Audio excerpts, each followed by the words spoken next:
Today, I'm starting the video with a very interesting question. And the question is popular vote popular in the United States of America? When we are referring to the US presidential elections, and especially the two previous elections where the candidates who won the elections didn't win popular vote, but they won electoral vote. I'm referring to 2000 Bush versus Al Gore and 2016 Donald J. Trump versus Hillary Clinton, the most controversial topics of the modern era in American politics. Should popular votes be popular? Should it be determining factor for the US election? Or should we continue with the current trend of what we call electoral votes? Welcome to EBM Scholars, and today we are going to talk about presidential elections and the US political systems and the elections in general. How does that work? I know many people don't understand the procedures behind elections, and the special federal election, US presidential election, and the most controversial one of 2016 election. So before we continue, I would like to ask you to subscribe to my YouTube channel, and at the end of this video to share this video to other people so that they can understand a little bit about presidential elections and what is popular vote and what is electoral vote and how does that play into presidential election. And should we continue the current situation where a presidential candidate, the winner is determined by the number of electoral votes and not popular? But I want to make sure you understand these two concepts because many people get confused between these two. That's why we have what we witnessed in 2016, the demonstrations about not my president. So let's go on. But I want to start with a disclaimer on this particular video, because once we talk about politics, many people are a little bit nervous, a little bit getting out of their control. So this video is not about Donald Trump versus Hillary Clinton in particular. It's about just the political system and the structure or the democratization or elections in general. Just for the voters, what should we prefer? What do we need to have? Popular votes or electoral votes? So for those who do not know, this system which we have currently now in the United States of America started back in 1800, 1878, 1870 something, long time ago tradition. And we have witnessed 3 elections, if not mistaken, where the presidential candidate who won the election didn't win popular, but won electoral votes. So how does that work? So there are each state is voting. Each individual like me, I'm going to vote. So in that particular state, if a candidate won, maybe Democratic candidate is winning in that particular state from the popular votes, then even if he's going to win by 1 vote, that candidate will take all electoral votes of that particular state. The exception will be just a few states, I think Maine and a few other states, where the winner doesn't take all. They might be split on the all other factors, but overall, the winner takes all. In that sense, if there are 2 candidates, one Democratic, one Republican, competing in one election, and one candidate wins in that particular state, wins the popular votes. By popular vote, I'm talking about individual votes of voters, individual votes of citizens. If you win, you are becoming the one who won that state by taking all electoral votes. As I said, there are very few states the winner doesn't take all. So, what does that mean? It means popular votes are the one deciding who will win the electoral votes, who will take all electoral votes of that particular state. And how does that come about? It is all about providing equality of all states. So the point is, if we just say, for the current situation, just the popular votes, if you win, we count 1 state, 1 state, 2, you combine, because there are few states which have a bigger or higher population. For instance, if you win New York, you win New Jersey, you win Massachusetts, you win Texas, and you win California, you might be a president just by winning 4 or 5 states, because those are bigger states. But for the matter of legitimacy of the president, a president must be recognized, must having the legitimacy, acceptance from many states. So that's why you have the president must win in many popular votes of many states in order to become president. So you have to go to state 1, and that means even a small state like Vermont will have the right, just like each state has the equal number of senators. But when it comes to the congressmen, like the representatives are divided based on the population of that particular state. So it's kind of like equalizer, like state 1 will get maybe 5 electoral votes because the population is not big like Vermont. But if you go to the states like California with over almost 40 million people, they have the highest number of electoral votes, which is 56. Florida, I think it is having 27 electoral votes. So it's things of that nature. So that's how it works at the current situation. So as I said, we have witnessed 3 elections. One was the old in 1870 something, where the president didn't win didn't win popular, but won electoral. But we have 2 major examples in our modern politics, which we are still alive. We witnessed George Bush versus Al Gore, where George Bush lost popular votes but won electoral votes. And even the electoral votes, the difference was like 2 votes. But when it came to 2016, is the most controversial, but sometimes it's not controversial because there was a bigger gap of the number of electoral votes, but still the person who won, Donald J. Trump, didn't win popular votes. So we witnessed the demonstration and the anger of people about this is not my president because I voted for this person, but the electoral system. So now there is a big debate. Should we continue to have electoral systems, or should we go to have popular votes determining everything?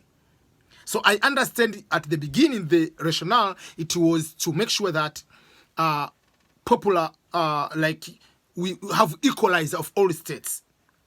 That means one state cannot deciding, like California, because you have 40 million people, let's say 10 million people from California, they are eligible, they vote for one person, they can decide who can be a president. But if we put the number of electoral votes, it will be able to equalize. We cannot determine just you to win all. So they have a good reason. But is that a reason which was put there back in 1876? Is it the same reason up to current situation? I don't know. Put on the comment here and answer that question.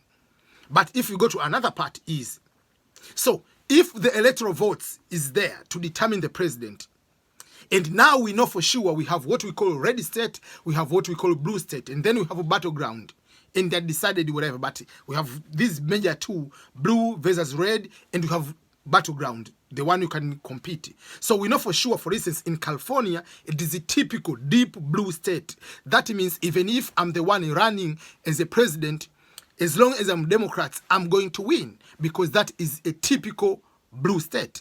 And if you go, for instance, in West Virginia, is a red state, or if you go to Texas, we know for sure it is a red state, so it is a guarantee Republican to win. So if that's the case, let's say I live in California, and you are from another party, do you need to go to vote? You know for sure, blue state, obviously they will win, because you can win just one vote to take all 57 electoral votes, or 57, 56 electoral votes of California. Is there any need for someone from Democrat to go to vote? You know for sure we are going to win. Is it important for even like, is it a waste of time for someone who is a Republican to go to vote in California, which you know for sure is a blue state, and you are going, obviously you're going to lose? The same applies to Texas. Should Democrat go to vote in Texas? Because you know for sure this is a red state, they are going to win. And Republican, you know for sure we are going to win. Why should I waste my time to go to vote? Because this is a red state. And I'm a citizen. Should my vote count? So, does the current system make the controversial, like people not exercising their rights to vote, because sometimes some people, they feel I don't need to vote. I don't need to vote because of what? Because we have already won. Or I don't need to vote because obviously this is a red state. That's why you find out presidents of presidential candidates from Democratic, they don't go to even to campaign to some of the states like red state. They know for sure we have lost over there. And you find like the presidential candidates from Republican who are from red state, they don't need to go to do campaign in their own state, for instance, or the state of Democrats. So that's why you find out, for instance, for over maybe 20 years, candidates from Republican don't go to campaign in California because you know for sure you are going to lose. So it's a matter of time, resources. People are concentrating or they are focusing more on the battleground. Should that be, are we denying the rights of the voters to hear your manifesto, to hear your policies? You don't come to vote, you don't come to my state because you know for sure it is a clear cut you are going to win or you're going to lose. What is your opinion on that? Should we allow 100% popular vote to be popular? Meaning, let's cut out the electoral votes, making that one, or should we continue with this current situation?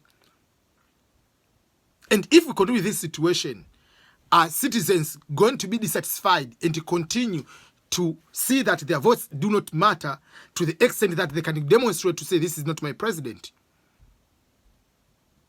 What is your take on this one? I want to hear your opinion. I want to hear your comment.